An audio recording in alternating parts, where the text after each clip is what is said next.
what I like predominantly about this video is that it's going to be a lot more statistical than most of mine. It's not going to be a theory. It's actually going to be something that's like a proven fact, you know? And that is the fact that standards in college, as opposed to the standards in high school, are way more beneficial. Now, what I mean by that is the fact that you are more positively influenced into peer pressure in college, in my opinion, than you are in high school. Think about it.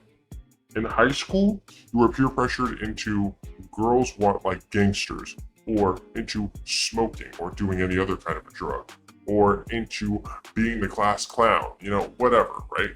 Like, it's just predominantly self-destructive traits that carry on to people when they become adults, and they never grow out of that trait because they were taught it's good in high school, so therefore it must be good in the real world. In reality, it's the polar opposite. Now, in college, things that you are peer pressured to be like are, you know, getting in shape, being more of a outspoken person, leadership skills. I guess that applies to that too. Just, you know, making money, you know, things like that. And overall, you're older, you're a little bit more wise, you know, stuff like that. You've lived a little bit more life. But it's just, I find that interesting because think about it. In high school, we are guilt tripped into wanting to buy the new Jordan 1s, the new outfit, or the new chain, or the new, you know, video game, or just being a part of like the friend group that's cool, the popular kids. You know, you're peer pressured into wanting these material items to fit in with your peers. Now, in college, you know, it's not the same obviously as high school where there's a popular group. Everybody just chooses friends, but predominantly in college, when you want to fit in with those friends and you want to, you know, be the one to like, you don't want to stand out, fitting in, like the Jordan 1s in college, the Jordan 1 equivalent in college is working out, running with people, getting in shape, you know, stuff like that. Or, you know, like I said, finance, being a leader, stuff like that. So I find it interesting because if you go through high school going, I don't want to take any of these traits and I want to be an outcast and I don't want to like take any of these influences that high schoolers are trying to put on me, the peer pressures and stuff, that's great, congratulations, because most of those are probably going to be self-destructive anyway. But when you get to college, it's weird. It's like you need to change that mindset completely. Like you literally need a 180 that entire mindset, simply because of the fact that the things that are going to be pushed on you are probably things that are going to be like super constructive. Like obviously don't like do like, you know, don't let frats push stuff on you, like day drinking and stuff like that.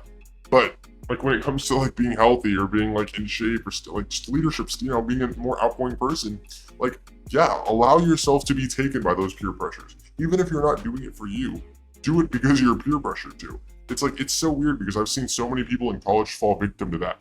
They were in high school and they wanted to like be a part of the group, and then they realized that it was self-destruction, which is great, and they predominantly back away from all that peer pressure, and they're like, well, I did it, I beat high school.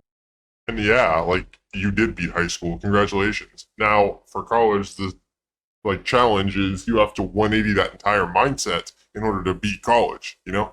Like in order to be where you want to be in college, you have to literally allow yourself to be influenced by the right people. The only reason that doesn't work in high school is because there are very few people in high school that are trying to influence you in the right things. In college, the number is a lot higher for the people who actually are going to try to influence you into bettering yourself rather than being self-destructive.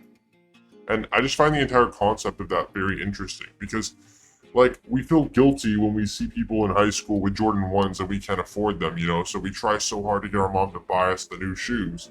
And in college, it's like we are so guilty when we see people, you know, college campuses are surrounded by star athletes and people running and people who are like lifting weights outside, or a lot of shirtless people. You know, they're young people who have good bodies who want to show them off, so they're usually like in very little clothing, and that guilt trips us into wanting to be in shape. It guilt trips us into, even if we don't necessarily desire to be in shape, doing it because it's the social norm. And so it's just so interesting to me how when it gets to college and high school, following a polar opposite metric system of rules is the best way to succeed. When it gets to high school, don't allow most people to influence you because they're going to do it in a self-destructive way. But when you get to college, be open to allowing most people to influence you because they'll do it in such a self-improving way.